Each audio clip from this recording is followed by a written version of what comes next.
오늘 주시는 말씀 여호수아 6장입니다. 여호수아서 6장 1절부터 27절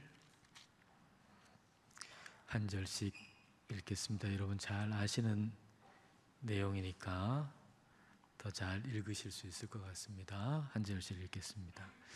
이스라엘 자손들로 말미암아 여리고는 굳게 닫혔고 출입하는 자가 없더라. 여호와께서 여호수아에게 이르시되 보라, 내가 여리고와 그 왕과 용사들을 내 손에 넘겨주었으니 너희 모든 군사는 그 성을 둘러 성 주위를 매일 한 번씩 돌되 엿새 동안을 그리하라. 제사장 일곱은 일곱 양각 나팔을 잡고 언약궤 앞에서 나아갈 것이요 일곱째 날에는 그 성을 일곱 번 돌며 그 제사장들은 나팔을 불 것이며 제사장들이 양각 나팔을 길게 불어 그 나팔 소리가 너희에게 들릴 때에는 백성은 다 큰 소리로 외쳐 부를 것이라. 그리하면 그 성벽이 무너져 내리리니 백성은 각기 앞으로 올라갈지니라 하시매. 눈의 아들 여호수아가 제사장들을 불러 그들에게 이르되 너희는 언약궤를 메고 제사장 일곱은 양각 나팔 일곱을 잡고 여호와의 궤 앞에서 나아가라 하고 또 백성에게 이르되 나아가서 그 성을 돌되 무장한 자들이 여호와의 궤 앞에서 나아갈지니라 하니라. 여호수아가 백성에게 이르기를 마침에 제사장 일곱은 양각 나팔 일곱을 잡고 여호와 앞에서 나아가며 나팔을 불고 여호와의 언약궤는 그 뒤를 따르며 그 무장한 자들은 나팔 부는 제사장들 앞에서 행진하며 후구는 궤 뒤를 따르고 제사장들은 나팔을 불며 행진하더라. 여호수아가 백성에게 명령하이르되 너희는 외치지 말며 너희 음성을 들리게 하지 말며 너희 입에서 아무 말도 내지 말라. 그리하다가 내가 너희에게 명령하여 외치라 하는 말에 외칠지니라 하고 여호와의 궤가 그 성을 한 번 돌게 하고 그들이 진영으로 들어와서 진영에서 자니라. 또 여호수아가 아침에 일찍 일어나니 제사장들이 여호와의 궤를 메고 제사장 일곱은 양각 나팔 일곱을 잡고 여호와의 궤 앞에서 계속 행진하며 나팔을 불고 무장한 자들은 그 앞에 행진하며 후구는 여호와의 궤 뒤를 따르고 제사장들은 나팔을 불며 행진하니라. 그 둘째 날에도 그 성을 한 번 돌고 진영으로 돌아오니라. 엿새 동안을 이같이 행하니라. 일곱째 날 새벽에 그들이 일찍 일어나서 전과 같은 방식으로 그 성을 일곱 번 도니 그 성을 일곱 번 돌기는 그날 뿐이었더라. 일곱 번째 제사장들이 나팔을 불 때에 여호수아가 백성에게 이르되 외치라. 여호와께서 너희에게 이 성을 주셨느니라. 이 성과 그 가운데에 있는 모든 것은 여호와께 온전히 바치되 기생 라합과 그 집에 동거하는 자는 모두 살려주라. 이는 우리가 보낸 사자들을 그가 숨겨 주었음이니라.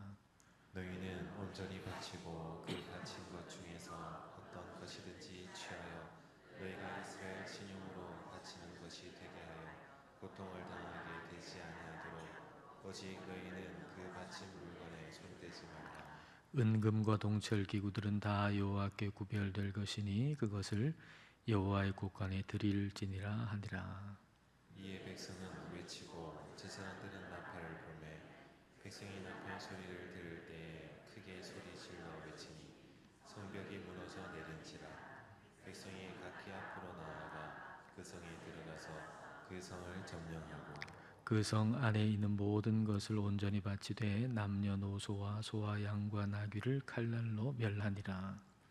여호수아가 그 땅을 정탐한 두 사람에게 이르되 그 기생의 집에 들어가서 너희가 그 여인에게 맹세한 대로 그와 그에게 속한 모든 것을 이끌어내라 하매 정탐한 젊은이들이 들어가서 라합과 그의 부모와 그의 형제와 그에게 속한 모든 것을 이끌어내고 또 그의 친족도 다 이끌어내어 그들을 이스라엘의 진영 밖에 두고 우리가 그 성과 그 가운데에 있는 모든 것을 불로 사르고 은금과 동철기구는 여호와의 집 곳간에 두었더라. 여호수아가 기생 라합과 그의 아버지의 가족과 그에게 속한 모든 것을 살렸으므로 그가 오늘까지 이스라엘 중에 거주하였으니 이는 여호수아가 여리고를 정탐하려고 보낸 사자들을 숨겼음이었더라. 여호수아가 그때에 맹세하여 이르되 누구든지 일어나서 이 여리고 성을 건축하는 자는 여호와 앞에서 저주를 받을 것이라. 그 기초를 쌓을 때에 그의 바다들을 잃을 것이요 그 문을 세울 때에 그의 막내 아들을 잃으라 하였더라. 함께 읽겠습니다. 여호와께서 여호수아와 함께 하시니 여호수아의 소문이 그 온 땅에 퍼지니라. 아멘. 우리가 코로나 시절에 봉쇄라고 하는 단어가 참 익숙했죠. 봉쇄. 여러 나라가 자기 나라에 타국인들이 들어오지 못하도록 문을 굳게 걸어 잠궜습니다. 두려움 때문이죠. 보이지 않는 그 바이러스에 대한 두려움 때문에 문을 아주 굳게 닫아 걸었죠. 오늘 여리고 성이 마치 그와 같은 모습입니다. 두려움으로 말미암아서 문을 굳게 걸어 잠근 모습입니다. 자, 1절과 2절 말씀. 자, 함께 읽겠습니다. 이스라엘 자손들로 말미암아 여리고는 굳게 닫혔고 출입하는 자가 없더라. 여호와께서 여호수아에게 이르시되 보라, 내가 여리고와 그 왕과 용사들을 내 손에 넘겨 주었으니. 여리고 성은 아주 두려움으로 가득해 가지고 문을 굳게 걸어 잠궈 놓고 있습니다. 그리고 하나님은 여호수아에게 그 여리고 성을 다 여호수아의 손에 주었다라고 말씀하십니다. 그러니까 1절과 2절에서 이 싸움의 결과가 다 나온 것입니다. 하나님은 여리고를 너에게 줄 것이다 이렇게 말씀한 게 아니고 주었다라고 말씀하고 계시죠. 예언적 완료 시제라고 하죠. 이거를 미래의 일은 미래 시제를 써야 하는데 너무나도 분명하고 너무나도 확실한 것이어서 이제 완료 시제를 쓴 것이죠. 그러니까 여리고와의 싸움은 이미 끝난 거예요. 싸워보고 나서 이길 것인지 질 것인지가 결정되는 게 아니에요. 이미 승리를 확보하고 싸우는 것이죠. 그 승리를 주시는 분은 누군가? 그 승리를 주시는 분은 우리 하나님이시죠. 따라서 이스라엘 백성들한테 가장 중요한 것은 그 승리를 주시는 하나님의 말씀을 따르는 것, 그 하나님의 말씀을 따라 행동하는 것, 그게 하나님 백성들에게 가장 중요한 일입니다. 근데 하나님께서 뭘 하라고 말씀을 하시나요? 3절부터 5절을 보십시오. 너희 모든 군사는 그 성을 둘러 성 주위를 매일 한 번씩 돌되 엿새 동안을 그리하라. 제사장 7은 7 양각 나팔을 잡고 언약궤 앞에서 나아갈 것이요 일곱째 날에는 그 성을 7번 돌며 그 제사장들은 나팔을 불 것이며 제사장들이 양각 나팔을 길게 불어 그 나팔 소리가 너희에게 들릴 때에는 백성은 다 큰 소리로 외쳐 부를 것이라. 그리하면 그 성벽이 무너져 내리리니 백성은 각기 앞으로 올라갈지니라 하시매. 6일 동안 여리고성 한 바퀴씩 돌라는 겁니다. 그리고 그 돌 때의 대형은 제일 앞에 무장한 군사가 있고 그 다음에 7 양각 나팔을 든 제사장들이 있고 언약궤가 있고 그 뒤에 또 군사들 백성들이 뒤따라 가는 거죠. 그리고 7째 날에는 7번을 돌고 그리고 양각 나팔을 길게 불 때 모든 백성들이 다 외치면 그러면 그 여리고성이 무너진다라고 말씀하세요. 참 이상한 명령이잖아요. 이 명령으로 하나님 뭘 말씀하시려고 하는 걸까요? 이 명령의 내용을 보면 여리고 성에 대한 거는 아예 없어요. 여리고 성하고 전쟁하는 건데 여리고 성에 대해서 행하는 것은 아무것도 없어요. 그러니까 여리고에 대한 게 아니고 하나님에 대한 반응이죠. 여리고하고 지금 싸우는 건데, 여리고에 대해서 뭔가를 반응하고 뭔가를 하는 게 아니라 하나님에 대해서 지금 반응하는 것입니다. 양의 뿔로 만든 쇼파르라고 하는 양각 나팔, 이건 예배 때 불었던 나팔이거든요. 전쟁 때 불렀던 이 나팔은 은나팔이에요. 민수기 10장에 전쟁할 때 불러라 할 때 그때 나팔은 은나팔이거든요.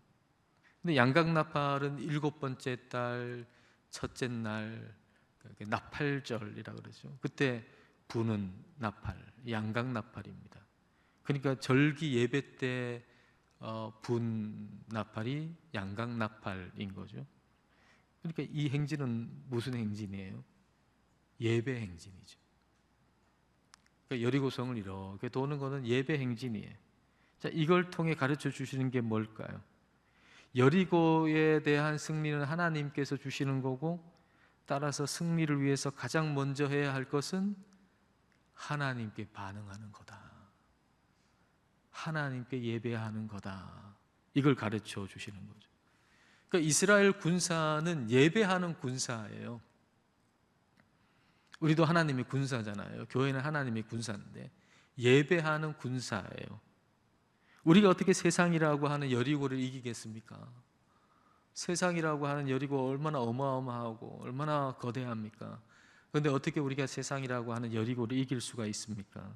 그 승리가 이미 하나님 안에 있다라고 하는 것을 우리가 믿고, 우리가 먼저 세상에 맞서기 전에 먼저 하나님께 반응할 때 우리는 여리고를 이길 수가 있는 거죠. 먼저 예배하는 거죠.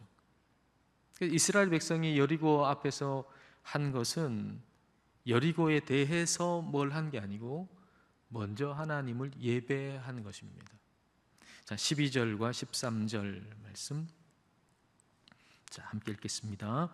또 여호수아가 아침에 일찍이 일어나니 제사장들이 여호와의 궤를 메고 제사장 7은 양각 나팔 7을 잡고 여호와의 궤 앞에서 계속 행진하며 나팔을 불고, 무장한 자들은 그 앞에 행진하며 후군은 여호와의 궤 뒤를 따르고 제사장들은 나팔을 불며 행진하니라. 여호수아와 백성들이 일찍이 일어나 가지고 지금 이 여리고를 돌고 있다 하는 것은 그들이 일찍이 일어나서 그 하루의 첫 시간을 하나님을 예배했다는 얘기입니다. 그들이 한 것은 아침에 일찍 일어나서 그 처음 시간을 하나님께 예배 드린 겁니다. 우리가 세상을 이기는 것은 세상하고 맞서 가지고 이길 수 있는 게 아니라 먼저 하나님을 예배함으로 우리는 세상을 이기는 거죠. 그런 의미에서 우리가 하루의 처음 시간을 하나님께 예배하고 기도한다는 것은 매우 중요한 일입니다. 우리의 하루의 시작, 그 처음 시작을 하나님께 예배하고 기도함으로 시작한다는 것은 매우 중요한 일입니다. 김미경이라고 하는 방송인이 있어요. 아주 탁월한 강의하시는 분이잖아요. 근데 이분이 방송에 나와가지고 이런 얘기를 해요. 자신은 힘들고 어려울 때마다 어머니가 해주신 말씀을 기억한다는 거예요. 자신은 힘들고 어려울 때마다 어머니가 해주셨던 말씀. 어머니가 늘 하는 말씀이 뭐냐 하면은, 살다가 겁나고 무서우면 일찍 일어나라. 그 얘기를 하셨대요. 너 살다가, 딸한테 얘기하는 거, 엄마가 너 살다가 겁나고 무섭고 힘들고 어려운 일이 생기면 빨리 일어나라. 어머니가 늘 그랬다는 거예요. 어머니가 살다가 겁나고 무섭고 힘들고 이러면은 늘 새벽 4시 반에 일어나셨다는 거예요. 근데 그 다음에는 방송이니까 아무 얘기 안 했는데 사실 이분이 믿는 분이거든요. 뭐 했단 얘기입니까? 새벽 기도 나와서 새벽에 기도했다는 거예요. 예배하고 기도했다는 거예요. 어머니가 늘 그렇게 하셨어요. 좀 힘들고 어렵고 무섭고 겁나고 그러면 새벽에 일찍 일어나가지고 먼저 예배하고 먼저 기도한 거예요. 그리고 딸한테 그렇게 얘기하는 거예요. 야, 너도 살다 보면 무서운 일이 생기고 어려운 일 생기고 두려운 일 생기고 힘든 일 생기는데 그때는 무조건 일찍 일어나라. 여러분, 힘들 때는요, 아침에 일찍 일어나기 더 힘들어요. 근데 일찍 일어나는 것만으로도 뭔가 새로운 일이 생긴다고. 그러니까 여러분 삶의 위기에 닥쳤으면 일찍 일어나세요. 그리고 그 첫 시간을 기도하세요. 왜 삶에 어려운 일이 생겼는데 아침에 새벽에 일어나서 기도하지 않으세요? 삶에 어려운 일이 생겼으면 일찍 일어나세요. 그리고 그 첫 시간을 예배하고 기도하세요. 하나님 우리 앞에 있는 거대한 여리고성에 대해서 우리 힘으로 그 여리고성을 어떻게 무너뜨릴 수 있겠어요? 우리의 승리는 하나님께 있는 거고, 그리고 우리가 할 일은 하나님께 반응하는 거예요. 여호수아가 여리고에 대해서 반응한 게 아니고 하나님께 반응했거든요. 하나님께. 그렇게 여호수아 백성들이 여리고성을 매일 한 바퀴씩 돕니다. 근데 한 가지 또 특이한 명령을 내리잖아요. 자, 10절 말씀 보십시오. 자, 10절을 같이 읽겠습니다. 여호수아가 백성에게 명령하여 이르되 너희는 외치지 말며 너희 음성을 들리게 하지 말며 너희 입에서 아무 말도 내지 말라. 그리하다가 내가 너희에게 명령하여 외치라 하는 날에 외칠지니라 하고 아무것도 말하지 마라. 그럼 6일 동안 아무 말도 안 하고 그러면은 7일째 막 이렇게 함성을 터뜨릴 때 그때 그 함성은 믿음의 함성이 되는 겁니까? 침묵하고 있다가 내뱉는 그 외침이 믿음의 함성이 된다면 그 이유는 어디 있을까요? 침묵하고 있다가 그 7일째 마지막에 딱 외치는 그 외침이, 그 함성이 믿음의 함성이 될 수 있다면 그 이유는 어디 있는가? 해답은 반복되는 순종의 행동에 있어요. 반복되는 순종의 행동. 물론 처음에는 불만도 생길 수 있을 거예요. 여리고성이 한 바퀴 돌았는데 아무 일도 없고 아무 의미도 없어 보일 수 있죠. 이거 해가지고 뭐 하나 하는 생각 들 수 있죠. 이거 해서 뭐 하나, 기도해서 뭐 하나, 뭐 이런 생각 드는 것처럼 뭐 이렇게 해서 뭐 하나 이런 생각 들 수 있죠. 그런 생각을 이제 일단 말로 딱 뱉어 놓으면 그게 나한테도 영향을 끼치고 그걸 듣는 사람에게도 영향을 끼칠 수 있어요. 여리고 성 한 바퀴 딱 돌았는데 아무 일도 일어나질 않았어요. 그러면 여리고 성을 돈다라고 하는 그 의미가 없다는 생각이 들잖아요. 그 생각이 들면 그 생각이 행동에 영향을 끼치겠죠. 그러니까 이렇게 여리고 성도라도 별로 의미 없네 이런 생각이 들면 그러면 내일부터 안 해야 되겠다 하고 행동으로 그게 나타나겠죠. 그러니까 우리의 생각이 행동을 만들기도 하지만 우리의 행동이 생각을 만들기도 합니다. 우리의 행동이 생각을 만들기도 합니다. C.S. 루이스가 그런 의미에서 얘기했잖아요. 사랑할 수 없는 사람이 있으면 사랑한다 치고 행동해봐라. 저 사람은 사랑할 수가 없어 도저히. 그러면 한번 사랑한다 치고 행동을 해봐라. 그러면 사랑하는 그 행동이 너의 마음속에 그를 사랑하는 감정이 생기게 만들 것이다 라는 얘기입니다. 그러니까 하나님을 사랑하는 마음이 생겨가지고 우리가 하나님을 예배할 수도 있겠죠. 그러나 우리가 하나님을 예배하는 자리에 와서 내 몸이 하나님을 예배하는 자리로 움직여서 와서 내 마음에 하나님을 사랑하는 마음이 생길 수도 있습니다. 그래서 하나님이 우리가 해야 할 일은 뭐냐 하면 마음이 멀어질 때는 몸을 움직여야 된다. 마음이 하나님으로부터 자꾸 멀어지면요, 그 마음 따라 몸이 가면 안 됩니다. 몸을 움직이셔야 됩니다. 마음이 하나님과 멀어질 때는 예배의 장소로 몸을 움직여서 와야 됩니다. 마음이 하나님으로부터 자꾸 멀어지면 기도의 자리로 와야 되고, 자꾸만 우리의 몸을 일으켜서 예배의 자리로 오면 마음이 변화가 일어난다. 그래서 하나님은 우리의 몸의 순종을 대단히 중요하게 여기시는 거예요. 몸의 순종을, 몸의 움직임을. 여리고성 한 번 돌 때에는 마음에 불만이 있을 수 있어요. 이거 뭐 해가지고 무슨 의미가 있나, 무슨 소용이 있나, 뭐 이런 생각 들 수 있어요. 그러나 그걸 입 밖에 내지 않는 거죠. 입으로 말하는 것도 하나의 행동이거든요. 입으로 말하는 것도 하나의 행동이란 말이에요. 그러니까 그걸 입 밖에 내지 않는 거예요.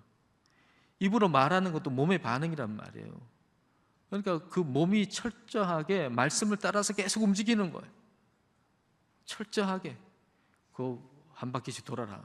한 바퀴 돌았을 때 아무 의미 없는 것 같아도 몸이 절대로 반대로 반응하지 않고 계속 그 다음 날도 말씀대로 반응하고 움직이고, 그 다음 날도 말씀대로 반응하고 움직이고, 그렇게 될 때 마음이 몸을 따라가는 거예요. 마음이 몸을 따라가요. 그래서 마음속에 처음에는 약간 의심이 들어도 계속 몸이 움직여서 하나님의 말씀을 따라 움직일 때 마음속에 믿음이 생기는 거예요. 믿음은요, 순종 속에서 자라는 거예요. 그냥 믿음이 생겨서 순종하는 게 아니고, 순종하다 보면 믿음이 생겨요. 엿새 동안 같은 일을 반복하는 것은 그 순종 속에서 믿음이 자라는 시간이죠. 믿음이 자라는 시간. 맷돌에다가 콩을 넣어가지고 이렇게 막 돌리면은 그게 잘게 부서지고 가루가 돼가지고 두부 만들 수 있잖아요. 그런 것처럼 하나님이 여리고성을 다 돌게 하는데 그게 하나님 맷돌이에요. 그 맷돌, 하나님의 맷돌을 막 갈아가지고 그 이스라엘 백성들의 뜻, 마음이 부드러워지고, 그래서 하나님께서 만들고자 하시는 걸 만들려고 하시는 거죠. 근데 만약에 그 하나님 맷돌을 한 번만 딱 돌려가지고 될 것 같으면 한 번만 돌아라 그랬겠죠. 근데 그 완성되기 위해서 몇 번 돌려야 되는 겁니까? 최소 13번이 필요했어요. 13번을 돌려야 됐어요. 13바퀴를 돌게 하신 거죠. 이스라엘 백성들이 그래서 엿새 동안 여리고성 한 바퀴씩 돌고, 7째 날에는 7바퀴 돌았단 말이죠. 그리고 양각나팔을 보니까 일제히 함성을 질렀는데, 그때의 함성은 믿음의 함성인 거예요. 믿음의 함성. 그 믿음의 함성으로 성벽이 무너져 내린 거죠. 우리가 그냥 소리만 지른다고 되겠어요? 믿음의 함성이 돼야 되잖아요. 기도도 뭐 그냥 기도한다고 되겠어요? 믿음의 기도해야 되잖아요. 마음속에는 의심이 가득하고 될까 말까 뭐 이런 마음만 가득해가지고 소리만 지른다고 되겠어요? 믿음의 함성이 되고 믿음의 외침이 돼야죠. 그래서 하나님이 역사하시는 거죠. 자, 20절 말씀 보십시오. 자, 20절 같이 읽겠습니다. 이에 백성은 외치고 제사장들은 나팔을 불매 백성이 나팔 소리를 들을 때에 크게 소리 질러 외치니 성벽이 무너져 내린지라. 백성이 각기 앞으로 나아가 그 성에 들어가서 그 성을 점령하고. 자, 이제 이 승리를 보세요. 여리고성 무너지는데 뭐 이스라엘 백성들이 뭐 한 거 있습니까? 아무것도 없잖아요. 전적으로 하나님 은혜로 된 거잖아요. 내가 뭐 지혜롭고 내가 힘이 있어가지고 이렇게 했다라고 하는 건 조금도 없지 않습니까? 그러니까 이게 하나님이 우리에게 주신 구원과 같은 모습입니다. 우리의 힘으로 얻은 게 아니잖아요, 구원이. 하나님 우리를 구원해 주신 건 전적인 하나님의 은혜죠. 그래서 에베소서에서 우리가 구원 얻은 거 다 하나님의 은혜여서, 다 하나님이 우리에게 은혜로 우리에게 구원을 주셔서 아무도 자랑하지 못하게 하셨다 그랬잖아요. 아무도 자랑하지 못하도록, 우리가 자랑할 게 아무것도 없는 거예요. 그래도 우리는 순종하지 않았나? 그럴 수 있겠죠. 그래도 순종했잖아. 근데 그 순종도 은혜란 말이에요. 그 순종도. 그 순종하는 자리까지도 하나님이 은혜로 오게 하셨어요. 여리고성 앞에 와가지고 이제 여리고성을 하루에 한 바퀴씩 돌아라 그렇게 말씀하실 때 순종했는데 그 순종의 자리까지 어떻게 왔습니까? 그 순종의 자리까지 하나님이 요단강을 은혜로 건너가게 해 주셔서 그 순종할 수 있는 자리까지 왔잖아요. 그러니까 순종할 수 있는 자리까지 온 것도 하나님의 은혜고 순종할 수 있는 것도 하나님의 은혜인 거죠. 그렇기 때문에 이 여리고성을 정복한 것에서는 어떤 사람의 공로를 내세울 게 아무것도 없다는 거예요. 누가 내가 이만큼 잘해가지고 뭘 했다라고 말할 수 있는 게 아무것도 없다는 것이죠. 이걸 아주 철저하게, 아주 분명하게 가르치신 것은 가나안 정복 전체를 한 권의 책이라고 한다면 여리고성 정복은 그 책의 표지의 제목과도 같은 것이기 때문이죠. 표지 제목이 중요하잖아요. 그 제목에 따라서 내용이 다 거기에 연관돼 가지고 내용이 들어가잖아요. 그래서 그 제목이 되는 여리고성 정복에 대해서 굉장히 엄격하게 우리 하나님이 철저하게 그렇게 하셨어요. 이후의 싸움에서는 그 싸움에서 전리품이 생기잖아요. 그 전리품 가질 수 있게 하셨어요. 근데 여리고성 정복에는 아무것도 손대지 못하게 하셨거든요. 다 제거하고 다 전멸시키고 또 아무것도 손대지 못하도록 하셨어요. 자, 18절 말씀 보십시오. 자, 18절 읽겠습니다. 너희는 온전히 바치고 그 바친 것 중에서 어떤 것이든지 취하여 너희가 이스라엘 진영으로 바치는 것이 되게 하여 고통을 당하게 되지 아니하도록 오직 너희는 그 바친 물건에 손대지 말라. 여리고성에서 이렇게 얻을 수 있는 거 아무것도 손대지 말라는 거예요. 여러분, 이 순종도 중요하죠. 이 순종도 중요한 순종이에요. 여리고성같이 강한 성을 무너뜨리는 건 우리가 할 수 있는 게 없단 말이에요. 그래서 하나님이 주신 말씀대로 우리가 할 수 있는 게 없으니까 하나님이 주신 말씀대로 여리고성 한 바퀴씩 돌아라, 그리고 7번째 날에는 7번 돌아라 라고 말씀해 주시는 거, 순종하는 거 중요한 순종이에요. 우리가 할 수 없는 일 앞에서, 우리가 해결할 수 없는 일 앞에서, 어마어마한 여리고성 같은 어떤 인생의 문제 앞에서 내가 할 수 있는 게 없으니까 하나님께 기도만 하는 그런 순종, 그거 중요한 일이에요. 근데 그것만큼 더 중요한 건 뭐냐면 내가 할 수 있는데 말씀에 순종해서 안 하는 거, 이것도 중요한 순종이라는 말입니다. 여리고성이 무너지고 여리고성에 들어가 가지고 정복하다 보면 눈앞에 보이는 게 얼마나 많아요. 보석도 있고 값비싼 것도 있고, 근데 그거 손만 뻗어가지고 호주머니에 넣으면 끝나잖아요. 할 수 있잖아요. 우리가 충분히 할 수 있잖아요. 손만 뻗어가지고 뭘 할 수 있잖아요. 근데 하나님 말씀에 따라서 안 하는 거, 그 순종 중요하단 말입니다. 지금으로 말하면 클릭 한 번만 하면 다 할 수 있는 거. 근데 하나님의 말씀에 따라 그거 안 하는 거, 그거 중요하단 말입니다. 내가 할 수 없는 일 앞에서 하나님 말씀에 따라 순종하는 거 중요하지만 내가 할 수 있는 건데 하나님의 말씀에 따라 안 하는 순종도 중요해요. 우리가 다음 장에서 보겠지만은 한 사람이 그렇게 못했잖아요. 근데 그 사람은 뭐에 순종했던 사람이죠? 여리고성 돌아라 라고 하는 말씀에는 순종했던 사람이에요. 근데 어떤 것에도 손대지 말라는 것에는 순종하지 못했어요. 승리 전의 순종도 중요하지만 승리 후의 순종도 중요하다, 그 말입니다. 승리 전에 하나님 이거 놓고 막 기도하고 순종할 때 그 순종도 중요하지만 그 이후에 다 이루어진 다음에 그 다음에 순종도 중요하다는 거예요. 승리 전의 기도도 중요하고 승리 후의 기도도 중요하다, 이 말입니다. 승리 전에 하나님께 반응하는 것도 중요하지만 승리 후에 하나님께 반응하는 것도 중요하단 말입니다.